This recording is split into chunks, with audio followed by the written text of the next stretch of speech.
समीर, एक बात बताइएगा, बहुत सारे स्टूडेंट्स ये बोलते हैं कि जब वो पढ़ भी रहे होते हैं वो कहीं ना कहीं किसी पास्ट मेमोरी में अटके होते हैं, जिससे उनको बहुत दुख, गिल्ट या एंगर, ये सब इमोशंस जुड़े होते हैं। तो इससे वो कैसे फ्री हो सकते हैं?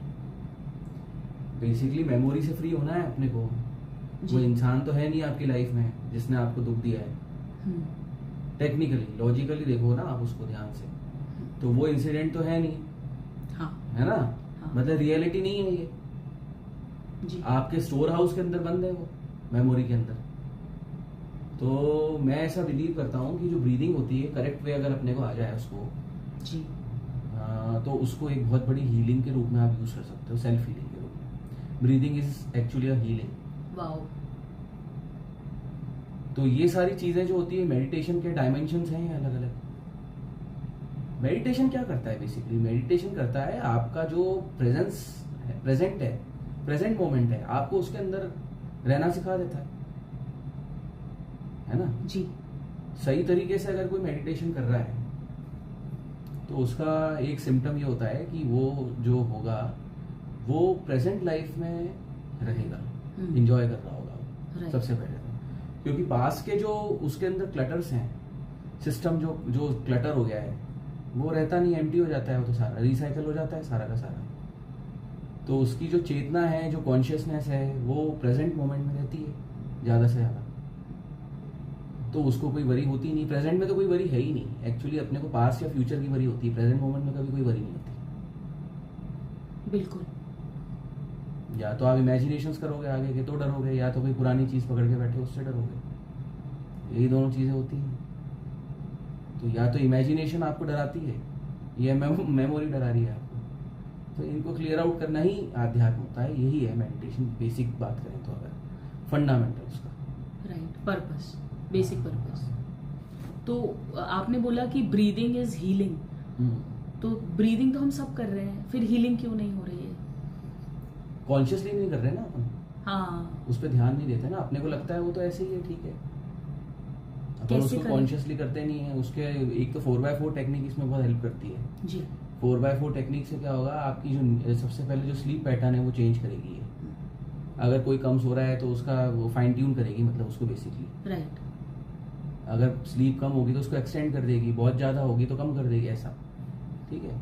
और जो आपके माइंड को स्ट्रेंथ देगी, लॉजिकल माइंड को शार्पन कर देगी, उसके अंदर इतनी स्ट्रेंथ आ जाएगी कि वो इस इल्यूजन में फंसेगा नहीं। बेसिकली इल्यूजन है ये सारा है। इसी को अपने यहाँ बोल देते हैं माया।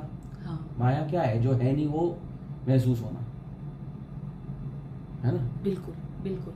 तो कोई भी मेडिटेशन टेक्निक हो, चाहे नाम जप हो, चाहे मेडिटेशन हो, कोई भी टेक्निक हो, आध्यात्म से रिलेटेड कोई भी प्रैक्टिसेस हो, उसका मतलब ये रहता है कि आपके अंदर ये तरंगे बंद हो जाएं जो उठ रही है ना, तरंगे, आंतरिक तरंगे, पुरानी कोई तरंग उठी या फ्यूचरिस्टिक तरंग उठी, तो ये सब तरंगे होना उठना बंद हो जाती है।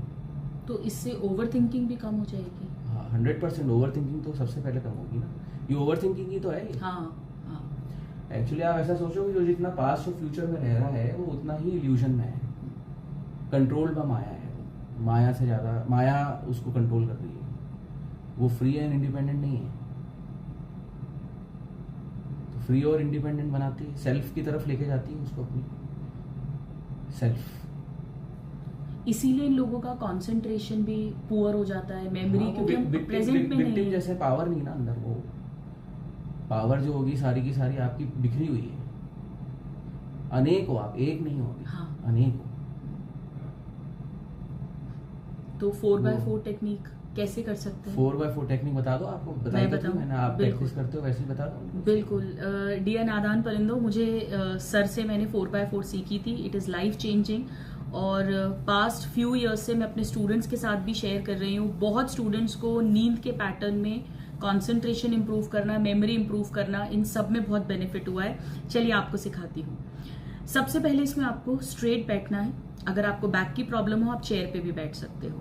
सिर्फ सीधे बैठना है। स्पाइन स्ट्रेट करो। जी, स्पाइन स्ट्रेट होनी चाहिए। आप पीछे कुशन या पिलो भी लगा सकते हैं। आंखें बंद करेंगे। अब इसमें अपने को करना क्या है, पहले 2-3 डीप ब्रीथ लेनी है, यानी गहरी सांस लेनी है, और उसके बाद अपने को काउंटिंग के साथ में ब्रीदिंग करनी है। कैसे करनी है मैं आपको एक बार बताती हूँ, देखिएगा।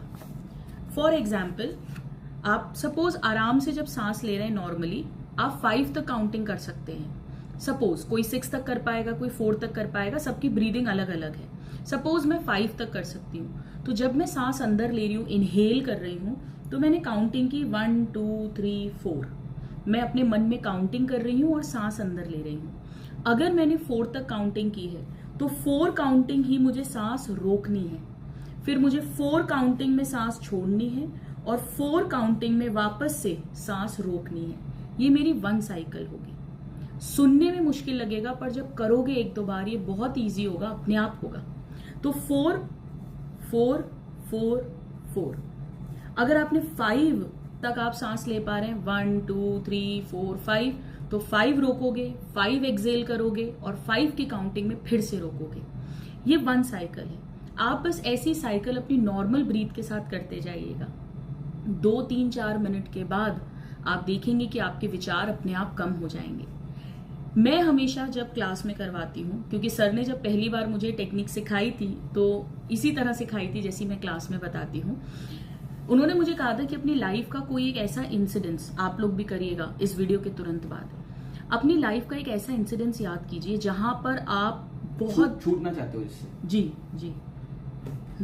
ऐसा कोई इंसिडेंट याद करो जिससे आप छूटना चाहते हो। ठीक है। कोई रिग्रेट हो सकता है, कोई ऐसी सिचुएशन हो सकती है जिसमें बहुत डर लगा हो आपको। हाँ। कोई फ्राइटनिंग सिचुएशन हो सकती है, कोई सीन याद आता हो आपको बार बार। बिल्कुल। कहीं कोई इंसल्ट हुई हो जिसका बहुत गुस्सा हो आपके अंदर, आप उसको एक बार पूरा रीलिव करो, उस सीन को रिक्रिएट करो। इतना करो कि वो गिल्ट या डर या गुस्सा या इमोशन, दुख वापस आ जाए, और फिर आप ये 4x4 करना शुरू कर दो। आप देखिएगा 2-3 मिनट के अंदर वो सारे विचार खत्म हो जाएंगे आपके। रिसाइकल कर देगा उस मेमोरी। जी। फिर जितना आप इसको करते जाओगे ना, जैसे ऐसा नहीं बोल रहा मैं कि एक बार करने से वो चीज परमानेंटली डिलीट हो जाती है। परमानेंटली डिलीट नहीं होगी, लेकिन आप उसको, वो आपका एम्पावर नहीं कर रही हो। हाँ, आप उसको एम्पावर कर रहे हो।